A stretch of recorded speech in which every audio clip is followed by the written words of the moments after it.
Assalamualaikum warahmatullahi wabarakatuh. Waalaikumsalam warahmatullahi wabarakatuh. Bismillahirrahmanirrahim. Alhamdulillahi rabbil alamin.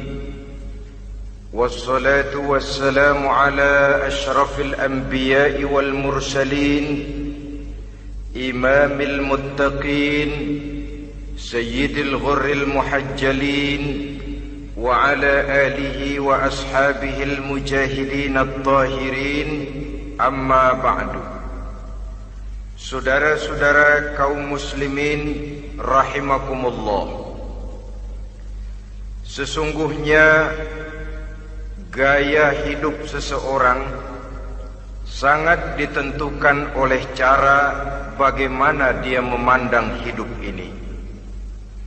Dengan kata lain, bagaimana seseorang memandang hidup, begitulah dia akan hidup. Oleh sebab itu, untuk mengubah keadaan seseorang harus diawali lebih dahulu dengan mengubah caranya memandang kehidupan ini. Itulah sebabnya dalam surah Ar-Ra'd ayat 11 Allah Subhanahu wa ta'ala menjelaskan, Innallaha la yughayyiru ma biqaumin hatta yughayyiru ma bi anfusihim. Allah Subhanahu wa ta'ala tidak akan mengubah nasib dan keadaan satu kaum sampai kaum itu berusaha mengubah apa yang ada di dalam diri mereka sendiri. Yang ada di dalam diri itu tentu tidak lain adalah rule of thinking, bahasa kerennya state of mind, kata orang Kulon, cara berpikir, cara memandang kehidupan yang akan sangat mewarnai cara orang menjalani kehidupan itu sendiri. Oleh karena itu, pada pertemuan kali ini kita akan membicarakan tentang dasar dan tujuan hidup dari seorang muslim di dalam kehidupan ini. Yang pertama, tentang dasar dan landasan hidup.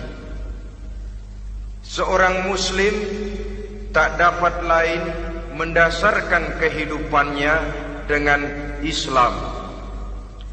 Di dalam mendasari kehidupan dengan Islam ini, Allah Subhanahu wa ta'ala menuntut, Ya ayyuhalladzina amanu dkhulu fis silmi kafah.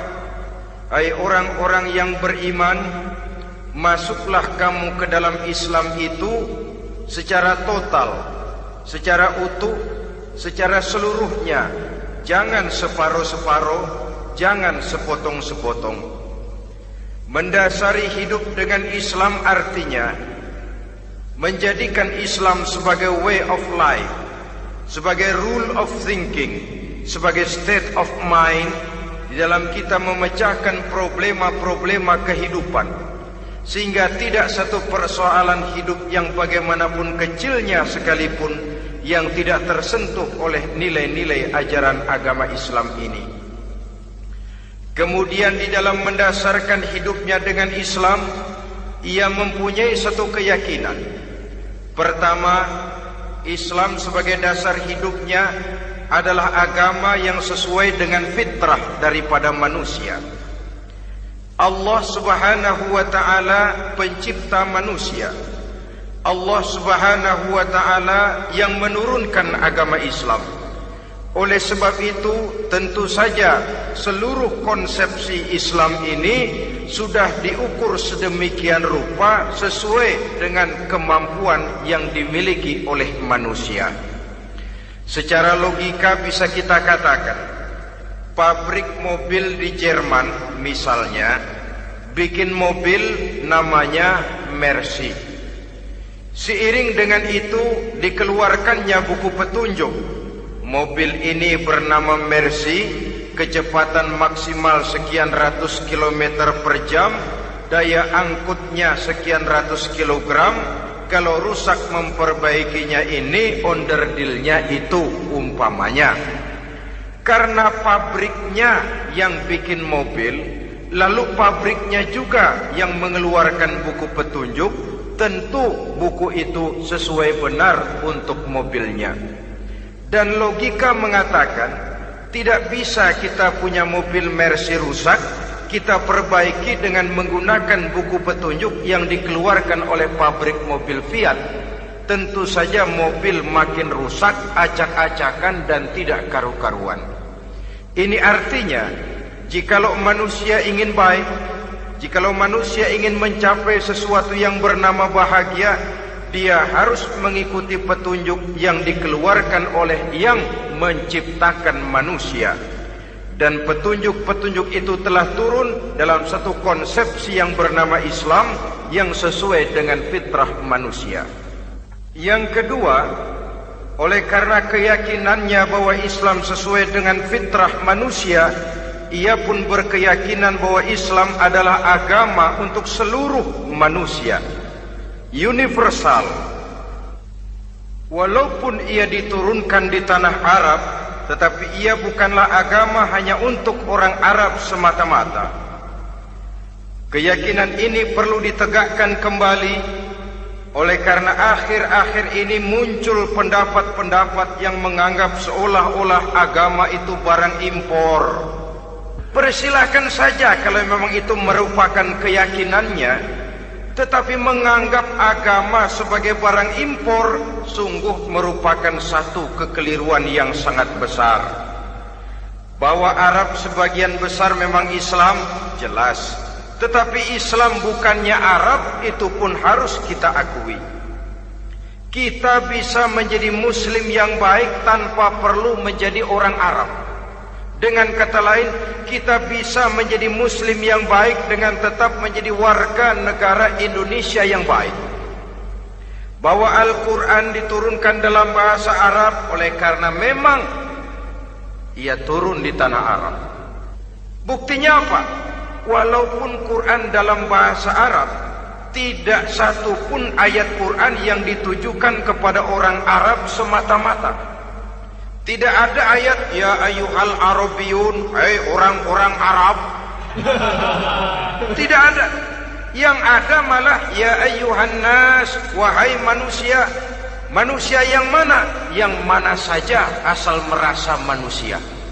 Kalau tidak merasa manusia, tidak usah terpanggil dengan ayat tadi. Maka dalam mendasari hidup dengan Islam, kita berkeyakinan Islam adalah agama untuk seluruh manusia. Yang ketiga, di dalam mendasari hidup dengan Islam, kita berkeyakinan Islam adalah agama terakhir yang diturunkan kepada Rasul terakhir. Tidak ada Rasul dan Nabi sesudah Nabi Muhammad, dan tidak ada agama lagi sesudah agama Islam. Dasar-dasar keyakinan ini melembaga dalam pribadi kita, membentuk satu keyakinan yang mendasari kehidupan ini, sehingga tidak satu problema yang bagaimanapun kecilnya dalam kehidupan yang tidak tersentuh oleh nilai-nilai Islam. Sejak kita tidur sampai kita bangun tidur, bahkan tidur itu sendiri, dan seluruh kegiatan kehidupan yang kita laksanakan dalam 24 jam, tidak satu pun yang tidak tersentuh oleh nilai-nilai Islam. Inilah pandangan hidup Muslim.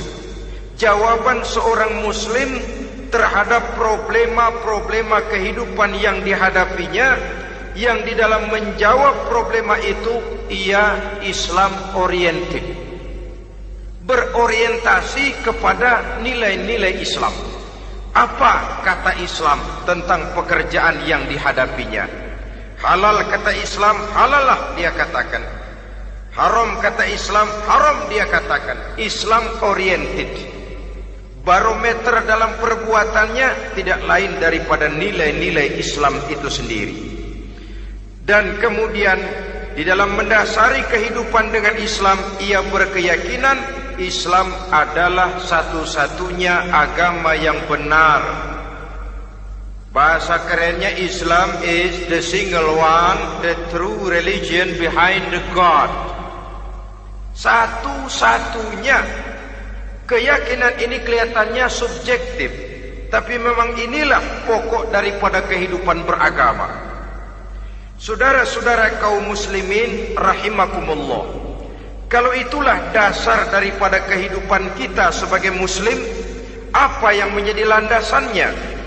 Kalau dasar hidup kita Islam, maka landasan hidup kita tidak lain adalah Al-Quran dan Sunnah Rasulullah Sallallahu Alaihi Wasallam.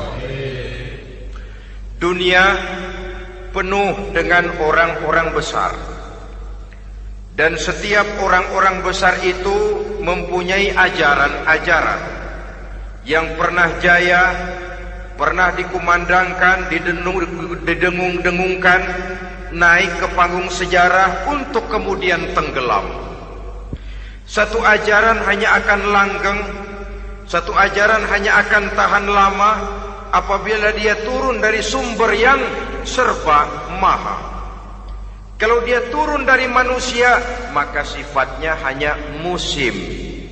Yang namanya musim, saudara-saudara, namanya musim tidak bisa dilarang, tapi kalau sudah selesai habis sendirian. Itu musim namanya. Musim rambutan. Kalau datang musim rambutan, apa bisa dilarang? Gak boleh musim rambutan. Ya tidak bisa, dia akan tumbuh terus. Tapi manakala musimnya habis.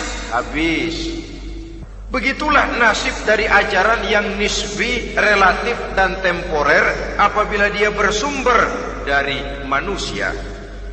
Maka satu ajaran hanya akan langgeng, tahan lama apabila dia turun dari sumber yang serba maha. Dan itu sudah turun bernama Al-Quranul Karim.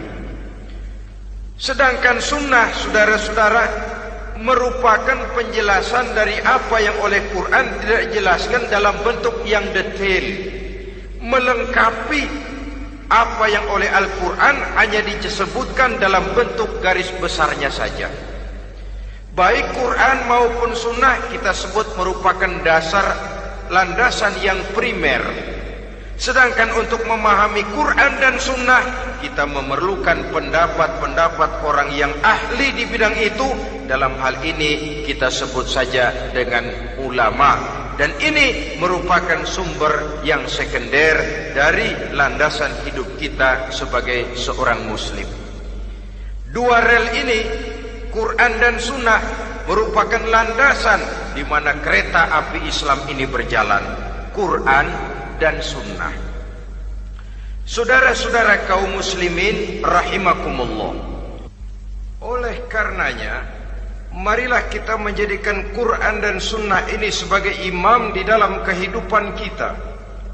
Bukankah Rasulullah sallallahu alaihi wasallam pernah memberikan pilihan, man ja'ala al-Qur'ana amamahu qadahu ilal jannah wa man ja'ala al-Qur'ana khalfahu saqahu ilan nar. Siapa yang meletakkan Quran di depannya, dijadikannya Quran sebagai imam dan dia sebagai makmum, maka Al-Quran akan membimbing dia ke surga. Ya, surga di dunia ini, lebih-lebih lagi surga di akhirat nanti.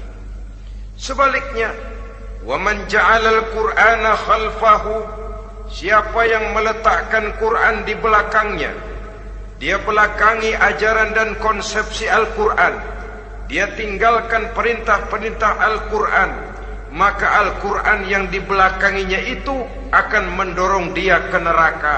Neraka dunia, lebih-lebih neraka di akhirat nanti. Pilihan terserah kita.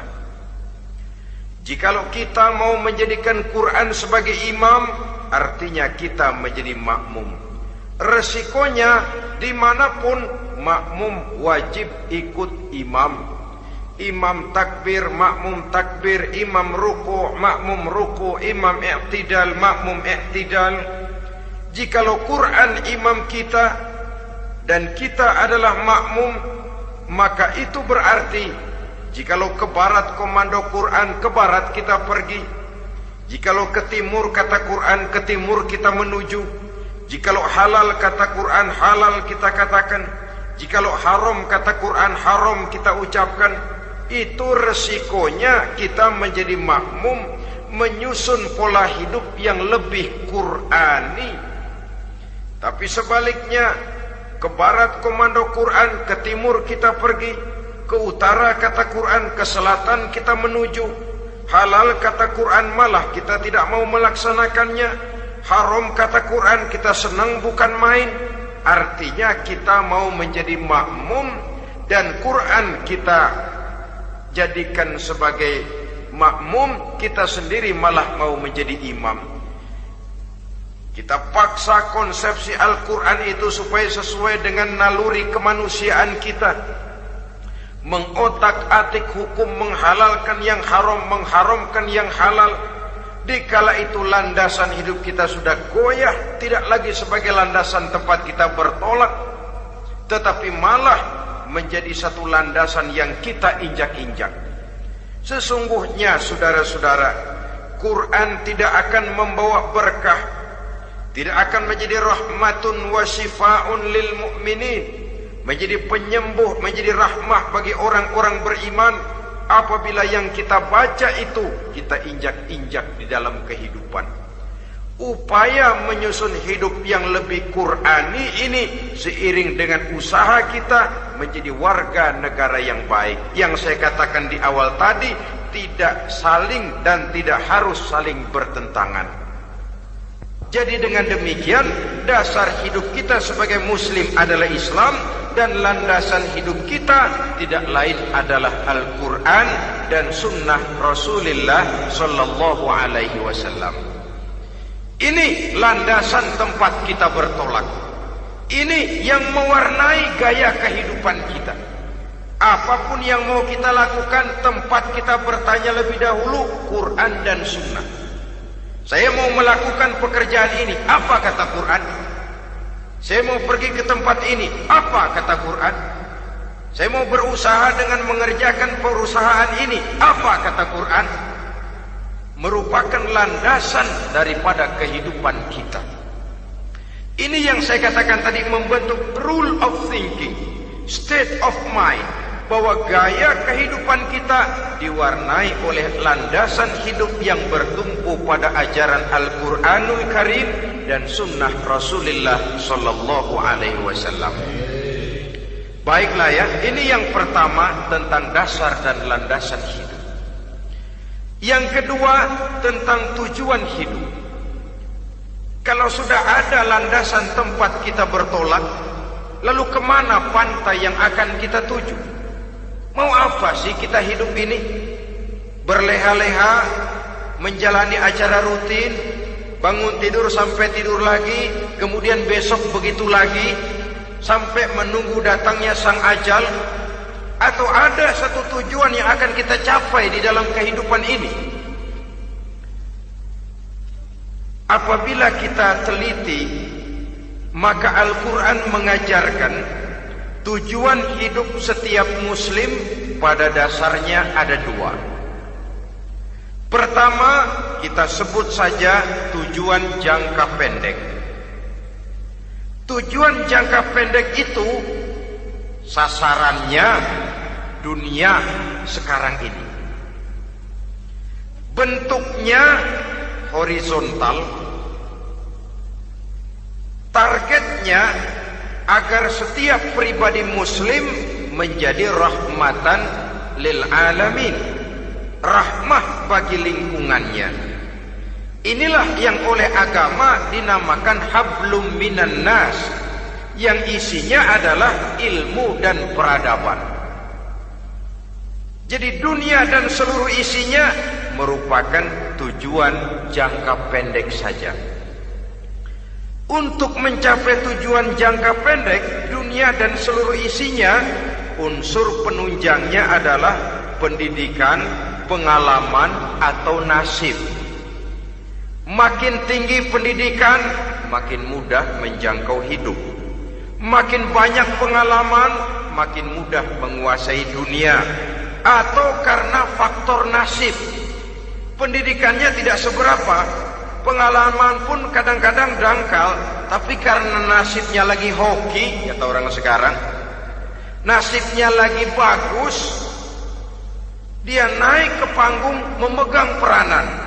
Faktor yang namanya nasib ini ada, tapi tidak bisa dijadikan sandaran untuk menjangkau dunia dan seluruh isinya.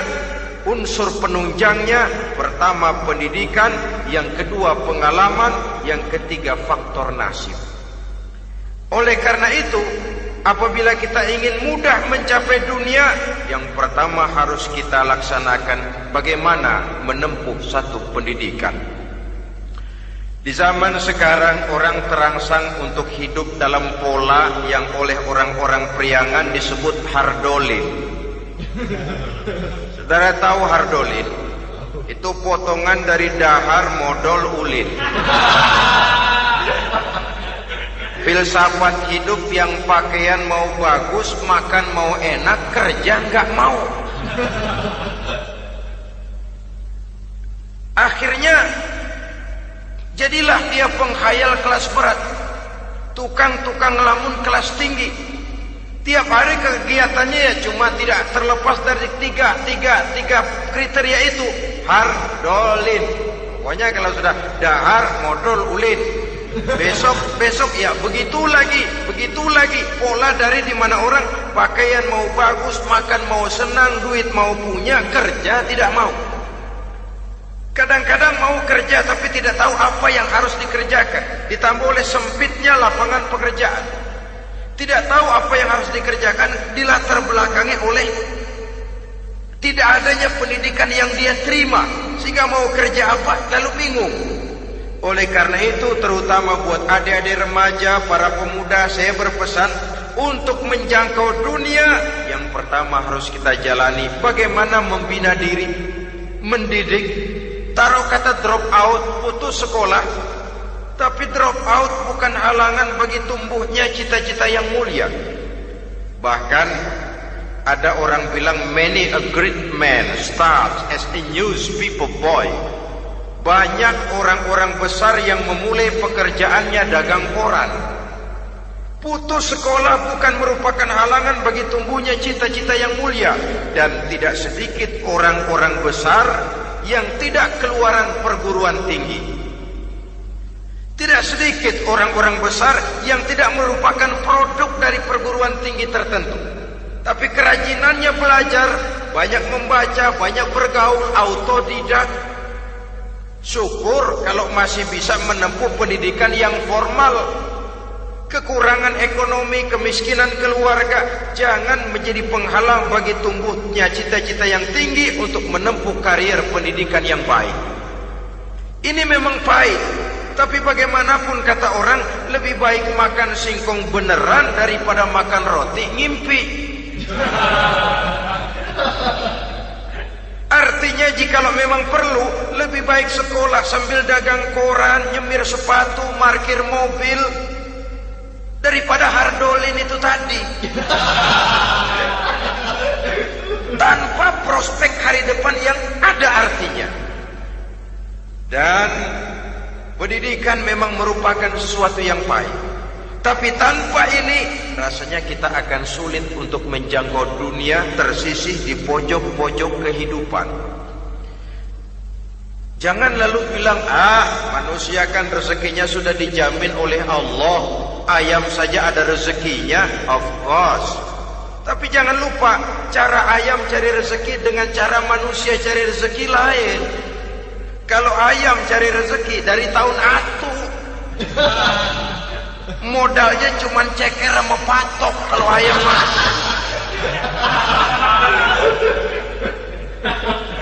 asal bisa nyeker, bisa matok, ayam dapat rezeki. Pokoknya kertok dah. Tapi manusia cari rezeki, dia harus cari lapangan kerja. Lapangan kerja sulit. Sudah dapat lapangan kerja, harus punya keahlian. Untuk memperoleh keahlian, harus dengan pendidikan. Berhadapan lagi dengan saingan-saingan, karena pasaran tenaga kerja tiap tahun puluhan, kalau tidak ratusan ribu pasaran tenaga kerja yang masuk lapangan kerja. Ini kenyataan. Semakin ke depan oleh tingginya tensi ekonomi, oleh persaingan hidup yang makin tajam, oleh makin menggejalanya pola pikir industrialis yang membuat manusia individu, nilai-nilai semacam ini akan terasa makin berat. Oleh karenanya, tanpa pendidikan sulit untuk menjangkau dunia. Yang kedua, pengalaman, tenaga expert. Sehingga orang mengatakan experience is the best teacher. Pengalaman adalah guru yang paling bijaksana. Dengan pengalaman kita makin dewasa. Dan orang sering mengatakan kegagalan hakikatnya adalah keberhasilan yang tertunda. Jangan takut gagal, kalau itu akan mengantarkan kita kepada pola hidup yang lebih dewasa, lebih tegar, lebih sanggup menghadapi kesulitan-kesulitan. Dan faktor yang ketiga, nasib. Kadang-kadang orang pendidikannya tidak ada, kadang-kadang pengalamannya tidak seberapa, tapi karena nasib, engkongnya misalnya jadi komandan Hansip, dia naik jadi anggota Hansip. Itu karena faktor nasib saja. Yang ketiga ini ada, tapi tidak bisa dijadikan sandaran dalam arti bahwa kita lalu mengandalkan nasib. Lo nanti udah gede mau jadi apa? Gua sih gimana nasib aja dah. Jadi orang syukur, jadi gembel nasib. Tidak bisa kita menghadapi hidup dalam satu alur spekulasi. Tidak bisa kita menjalani skenario kehidupan ini dengan bersikap untung-untungan. Karena kehidupan walaupun tidak bisa dipastikan, paling kurang bisa dirancang, bisa direncanakan, bisa ditargetkan, bisa dianalisa kemungkinan-kemungkinannya. Walaupun tidak bisa dipastikan, tapi bisa diperhitungkan. Sebagai manusia yang terikat oleh causality, oleh hukum sebab akibat, sewajarnya kita memperhitungkan kemungkinan-kemungkinan itu. Kira-kira 5, 10, 15 tahun yang akan datang, sejauh mana kesulitan-kesulitan dalam kehidupan ini, sejauh mana persaingan dalam hidup, sejauh mana tenaga kerja dibutuhkan, sejauh mana keahlian dan skill menunjang ke arah itu. Kalau tidak, kita akan tersisih di sudut-sudut kehidupan untuk lebih banyak jadi penonton daripada menjadi pemain. Padahal kita ingin jadi pemain, kita ingin aktif, kita ingin punya peranan karena kita oleh agama dituntut menjadi rahmatan lil alamin, menjadi rahmah bagi lingkungan di mana kita tinggal, mewarnai lingkungan, bukan cuma diwarnai oleh lingkungan itu sendiri. Itu tadi tujuan jangka pendek sebagai tujuan yang pertama. Yang kedua, tujuan jangka panjang. Tujuan jangka panjang ini sasarannya adalah akhirat. Bentuknya vertikal, targetnya adalah mardotillah atau ridho daripada Allah. Dan ini yang oleh agama dinamakan dengan hablum minallah, tali vertikal yang menghubungkan manusia langsung dengan Tuhannya. Untuk mencapai tujuan jangka panjang akhirat ini, unsur penunjangnya adalah prestasi ibadah. Kalau untuk tujuan jangka pendek, dunia dan seluruh isinya, pendidikan, pengalaman dan nasib memegang peranan yang sangat penting, maka untuk akhirat, pendidikan, pengalaman, nasib tidak punya pengaruh banyak. Unsur penunjangnya adalah prestasi ibadah. Bagaimanapun tinggi pendidikan, bagaimanapun banyak pengalaman, tanpa prestasi ibadah, nol besar kita dalam pandangan Allah Subhanahu wa ta'ala. Saudara-saudara kaum muslimin rahimakumullah, itu sebabnya seorang muslim sholat, puasa, haji, zakat, yang kalaupun ada target dunia itu cuma side effect saja, sekedar satu efek sampingan. Target utamanya tetap tujuan jangka panjang, akhirat dan ridho Allah. Kenapa kita sholat? Untuk mencari ridho Allah.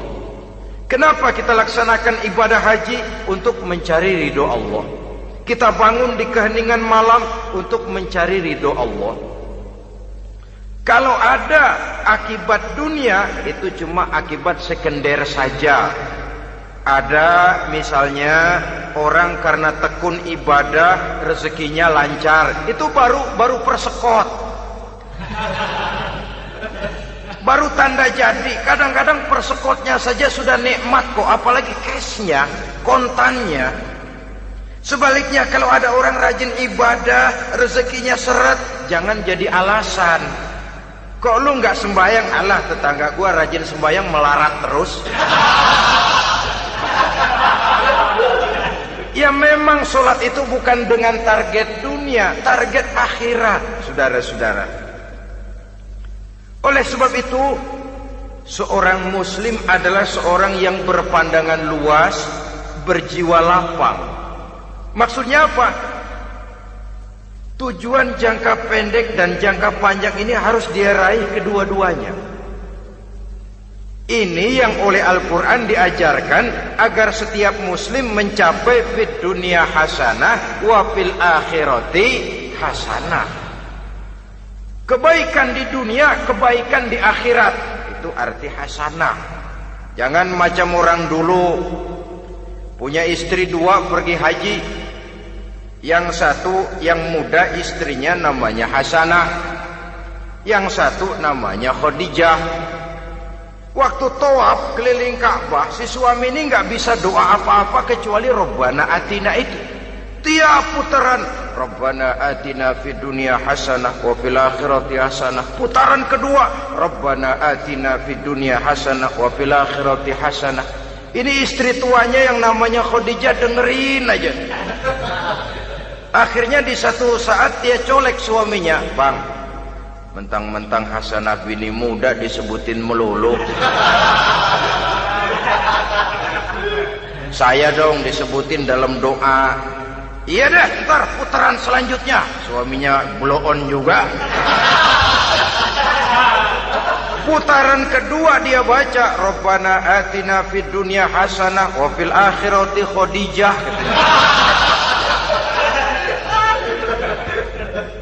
Saudara-saudara, itu makna refleksi daripada doa tadi itu, doa sapu jagat. Kita ingin fid dunya hasanah wa fil akhirati hasanah. Tujuan jangka pendek dunia tercapai, tujuan jangka panjang akhirat dan ridho Allah juga tergapai. Oleh sebab itu Al-Quran menjelaskan, "Wabtaghi fima atakallahu ad-daral akhirah wa la tansa nasibaka minad dunya." Dengan karunia yang diberikan Allah kepadamu, carilah bahagia akhirat. Wa la tansa nasibaka minad dunya, tetapi jangan lupakan bagianmu dalam kehidupan di dunia ini. Cari akhirat, utamakan akhirat dengan tidak usah melupakan jatahmu di dunia. Kenapa saya katakan seorang muslim berjiwa besar? Sebab andai kata dia gagal mencapai tujuan jangka pendek, andai kata dia gagal di dunia, dan dia oleh Islam diajarkan jangan sampai gagal, tapi andai kata dia gagal, dia masih punya tujuan jangka panjang, akhirat dan ridho Allah. Dia masih bisa menghibur diri, biarlah di dunia kita sederhana, bahkan biarlah susah di dunia, asal di akhirat kita bahagia. Orang yang tidak punya pandangan hidup semacam ini, surgalah dunia ini, segalanya telah tertumpu di sini.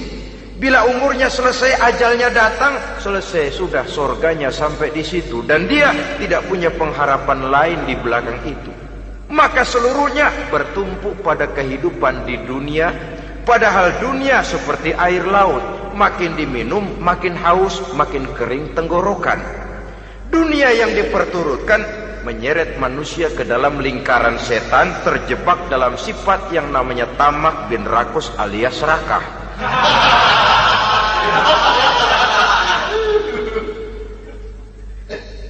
Andai kata dia gagal untuk tujuan jangka pendek, dia masih punya tujuan jangka panjang, akhirat. dia masih sanggup berkata, biar di dunia kita sederhana, bahkan biar kebelangsak sengsara susah di dunia, asal di akhirat kita bisa bahagia. Kan masih ada harapan. Yang paling bangpak, paling rusak betul, sudah di dunia sengsara, di akhirat celaka. Di dunia rumahnya gubuk, pinggir kali miring, asal hujan bocor, utang selebar warung. Bayang kagak, ngaji enggak, puasa enggak, saban malam merit mulu. Saudara hadirin yang saya hormati, lalu kapan mau bahagia kalau sudah di sini susah, di sana akan susah juga. Ini yang pertama, seorang muslim, seorang yang optimis, berjiwa besar, luas pandangan. Kegagalan dia dalam jangka pendek tidak menyebabkan dia melupakan tujuan jangka panjang. Yang kedua, positifnya apa? Cara dia mencapai tujuan jangka pendek diwarnai oleh keyakinan adanya tujuan jangka panjang. Dia memang benar cari harta, tapi karena dia yakin ada akhirat, Allah ridho apa tidak. Ini positifnya. Saya memang cari duit, tapi dengan cara ini Allah ridho apa tidak. Saya memang ingin berpakaian yang rapi, tapi dengan tidak menutup aurat begini, Allah ridho atau tidak. Saya memang bergaul menghormati teman, tapi terjebak dalam minuman keras karena menghormati teman, Allah ridho apa tidak.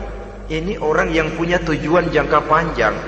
Segalanya diberikan bingkai dengan pertanyaan, Allah ridho atau tidak. Keyakinannya terhadap tujuan jangka panjang mewarnai gaya hidupnya di dunia ini, mencapai tujuan jangka pendek tadi. Mau minum, Allah ridho apa enggak ini? Mau makan, yang saya makan Allah ridho apa enggak ini? Pendeknya apapun yang mau dia kerjakan, karena dia punya keyakinan tujuan jangka panjang, dia selalu menimbang terhadap ridho Allah tadi. Jadi tanpa prestasi ibadah, kita nol besar dalam pandangan Allah. Ini nilai manusia yang hakiki di sini. Ini makna inna akramakum indallahi atqakum. Di akhirat nanti kan tidak pernah akan disidang, kamu pendidikan setinggi apa? Tidak. Gelarmu berapa renteng? Profesor, doktor? Tidak. Akhirat hanya menyidang kau sholat atau tidak, kau puasa atau tidak, kau zakat atau tidak. Diberikan kamu harta yang banyak, dari mana kau dapat, kemana kau belanjakan. Prestasi ibadah itu yang ditanya. Setinggi apa pendidikan, sebanyak apa pengalaman, no problem, tidak jadi masalah di akhirat itu. Prestasi ibadah itu yang akan kita persembahkan di hadapan Allah. Itu makna inna akramakum indallahi atqakum. Kerbau dinilai dari dagingnya, makin gemuk makin mahal harganya. Tapi ada perkutut lebih mahal dari kerbau. Perkutut itu mahalan mentahnya loh daripada matangnya. Karena harga perkutut pada suaranya. Lalu di mana harga manusia yang paling gemuk? Tidak. Suaranya, oh kalau manusia dinilai dari suaranya, barangkali Madonna nomor awal masuk surga itu. Hanyalah dengan prestasi ibadah kita bisa mencapai tujuan jangka panjang, akhirat dan ridho Allah. Nah baiklah ya, kalau sudah jelas bahwa kita punya dua tujuan jangka hidup, jangka pendek dan jangka panjang, bagaimana Islam mengajarkan kita meraih dua ini? Pada prinsipnya Islam mengajarkan sistem keseimbangan.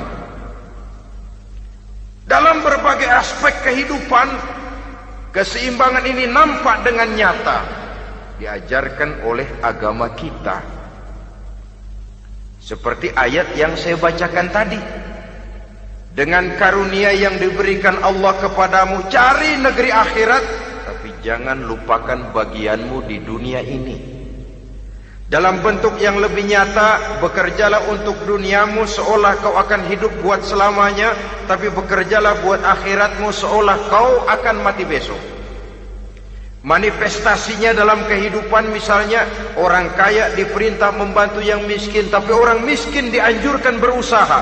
Jangan mengandalkan hidup kepada yang kaya, seimbang.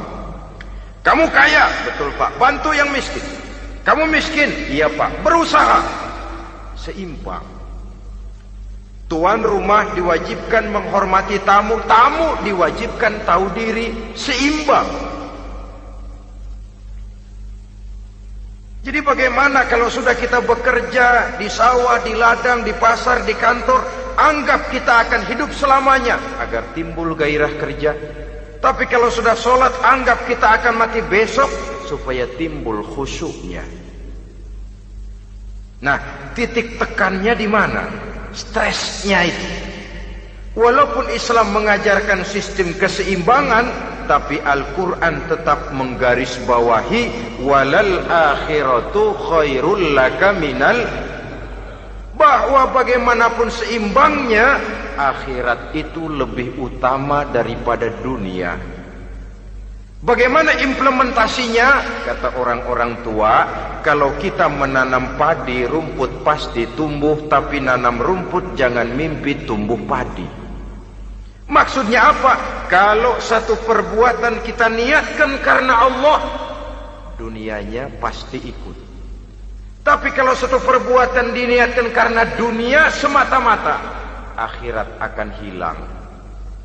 Sebab itu, biasakanlah berbuat sesuatu baik untuk tujuan jangka pendek, lebih-lebih untuk tujuan jangka panjang, dengan motif lillahi ta'ala. Jadi saya ulangi, satu perbuatan kalau sudah diniatkan karena Allah, dunia biasanya ikut. Tapi kalau diniatkan karena dunia semata-mata, akhirat akan luput. Padahal itu titik tekannya, walal akhiratu khairul laka minal ula. Saudara-saudara kaum muslimin rahimakumullah, ini tujuan hidup. Jadi landasan tempat kita bertolak sudah jelas, pantai yang akan kita tuju dalam kehidupan ini juga sudah nyata. Kita ingin mencapai apa yang dinamakan fid dunya hasanah wa fil akhirati hasanah. Untuk itu perlu ada keseimbangan, tetapi titik tekannya tetap akhirat lebih utama daripada kehidupan dunia ini. Sekarang kalau sudah ada dasar hidup, sudah ada tujuan yang akan kita capai, tentu harus ada alat untuk mencapainya. Semuanya perlu sarana. Bahkan pada hakikatnya dalam kaidah usul fikih para ulama mengajarkan lil wasail hukmul maqasid. Sarana dan tujuan hukumnya sama. Ini mestinya mendidik umat Islam jadi pinter.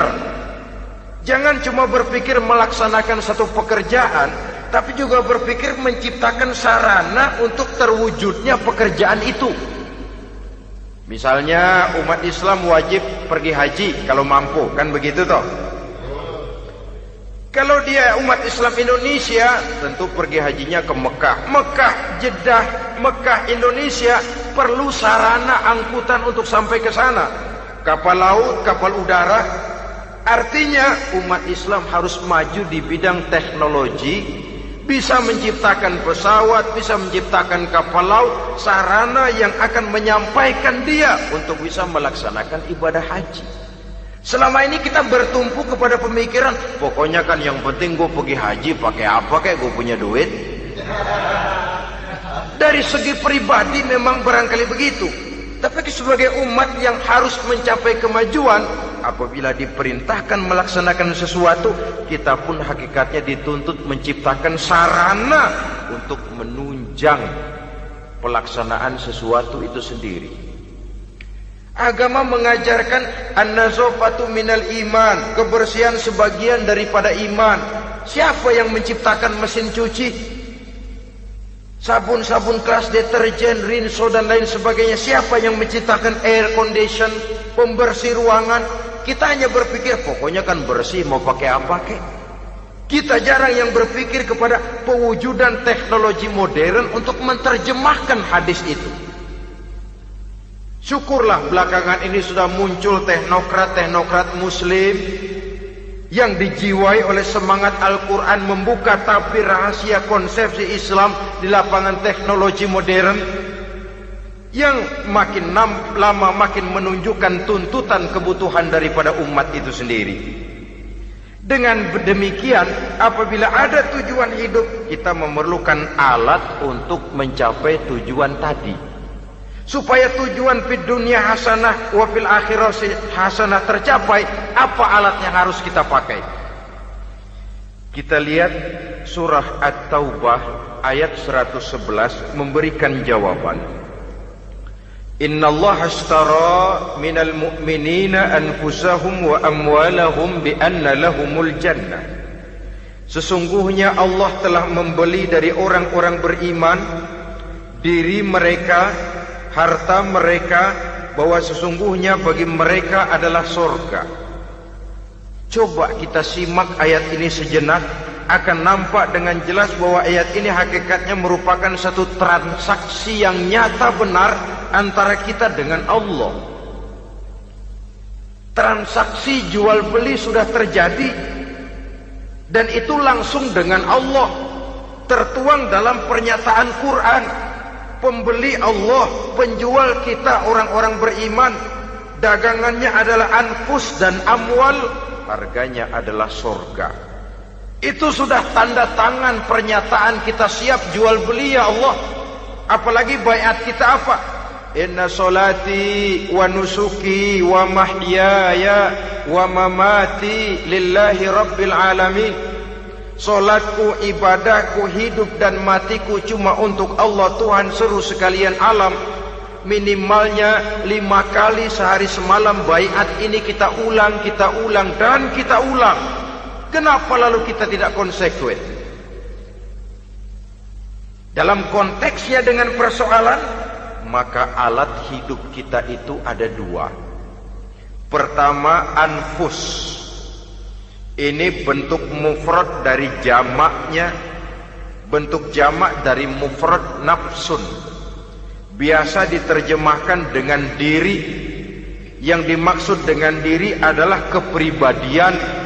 Yang dimaksud dengan kepribadian ialah kekayaan yang kita miliki dalam kepribadian kita.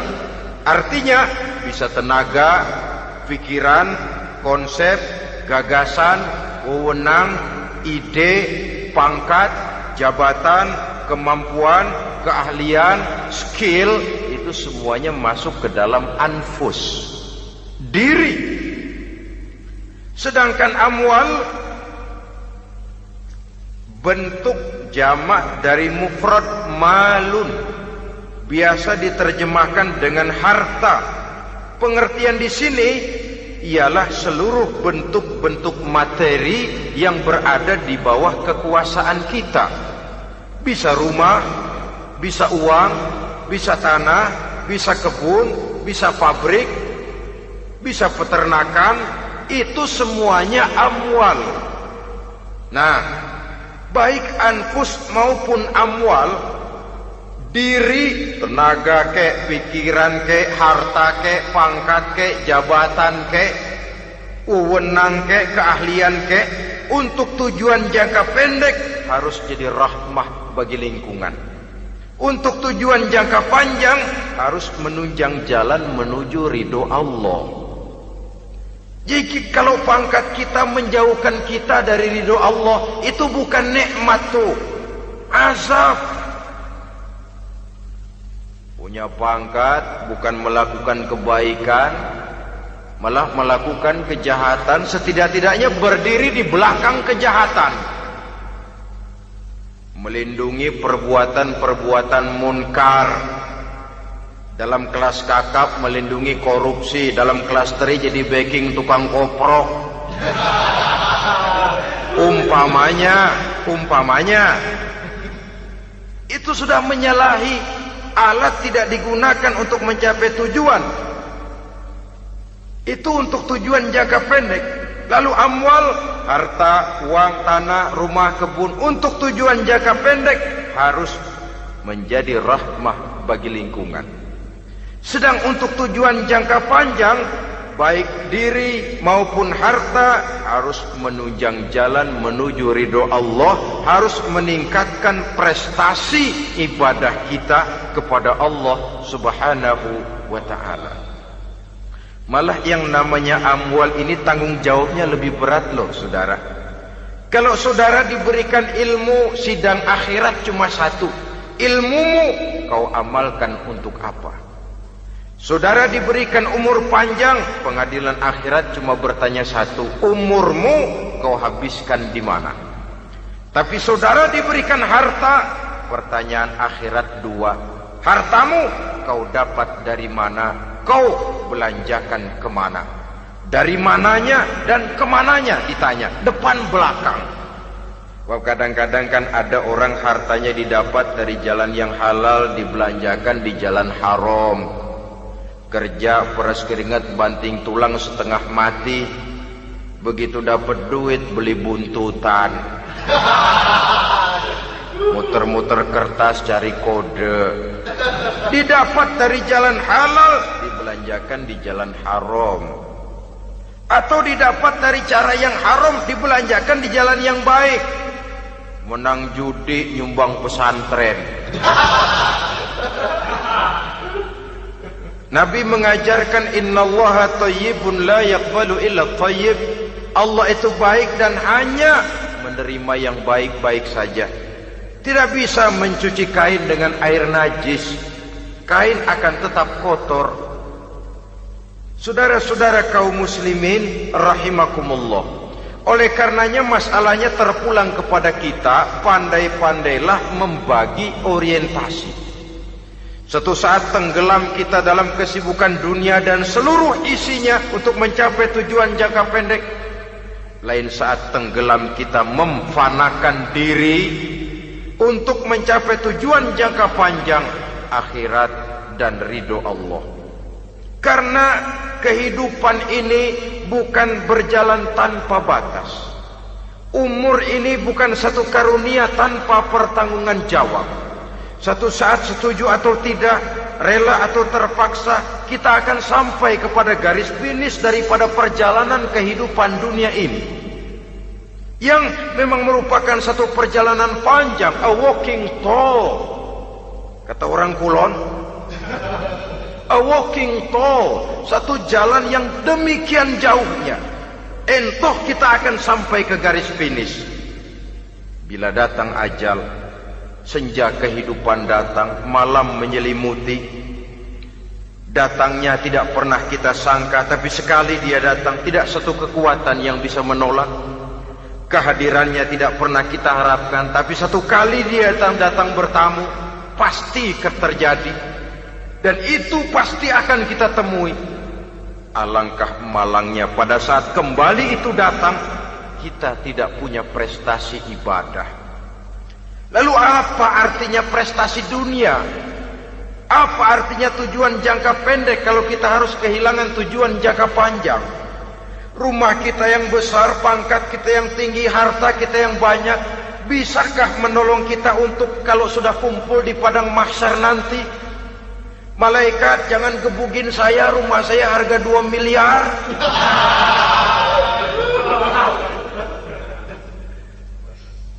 Sudahlah malaikat, damai saja, itu Rolls Royce saya. Pakai saja malaikat, pakai. Kata malaikat, gue budak, gue nggak butuh gituan. Hanya prestasi ibadah yang bisa menyelamatkan kita pada kondisi semacam itu.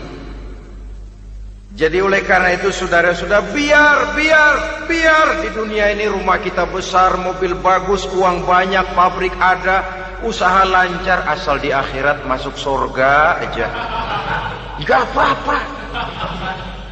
Daripada di dunia sengsara, di akhirat neraka, senangnya kapan?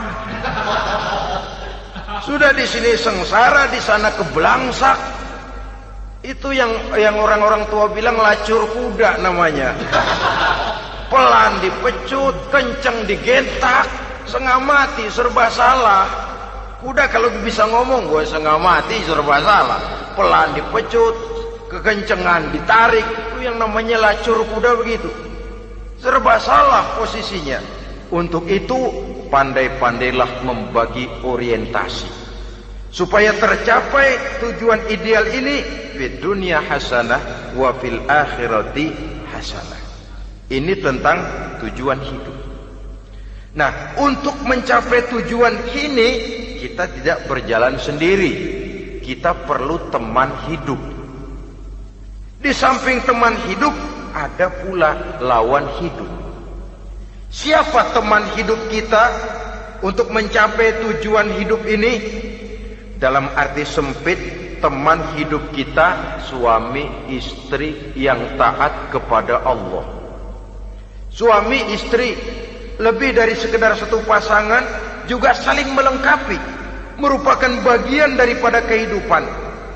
Suami adalah teman istri, istri adalah teman suami untuk mencapai tujuan hidup tadi. Mencapai fid dunya hasanah wa fil akhirati hasanah. Seiring, seirama, selaras, serasi, seimbang, kata orang sekarang. Teman dalam arti sempit. Adapun teman dalam arti luas, setiap orang yang pandangan hidupnya sama dengan kita. Setiap orang yang akidahnya sama dengan kita. Terlepas dari suku bangsa apapun, warna kulit apapun, bahasa apapun, jikalau keyakinannya sama, pandangan hidupnya sama, dia adalah saudara kita dalam artian yang luas. Islam tidak kenal teritorial, maka tidak ada itu Islam Jepang. Ya walaupun secara formalnya ada, tapi informal Muslim adalah Muslim, diikat dengan akidah. Itu teman hidup. Lalu lawan hidup siapa? Pertama iblis, dalam segala bentuk dan implementasinya. Yang kedua, setiap orang yang pandangan hidupnya tidak sama dengan kita secara ideologis, itulah lawan hidup kita. Maka yang teman jadikan teman, yang lawan jadikan lawan. Jangan teman dijadikan lawan, lawan dijadikan teman. Itu namanya kopiah dipasang di kaki, pak bakyak naik ke jidat. Wajar kalau kepala lalu jadi benjol. Salah milih teman, salah cari lawan. Salah milih teman, salah cari lawan. Akibatnya kita yang akan susah di kemudian hari nanti. Saudara-saudara kaum muslimin rahimakumullah, oleh karenanya pandai-pandailah dalam hidup ini. Yang teman jadikan teman, yang lawan jadikan lawan. Kalau lawan kita jadikan teman, sementara teman kita jadikan lawan, dan itu apa yang banyak terjadi dalam praktek kehidupan, kita tidak akan bisa mencapai tujuan. Karena akan tertarung di kaki sendiri. Nah, ini sajalah yang kita bicarakan pada pertemuan kali ini. Mudah-mudahan ada manfaatnya. Terima kasih atas segala perhatian. Mohon maaf atas segala kekurangan. Usikum wa nafsi bitaqwallah. Wassalamualaikum warahmatullahi wabarakatuh. Waalaikumsalam warahmatullahi wabarakatuh.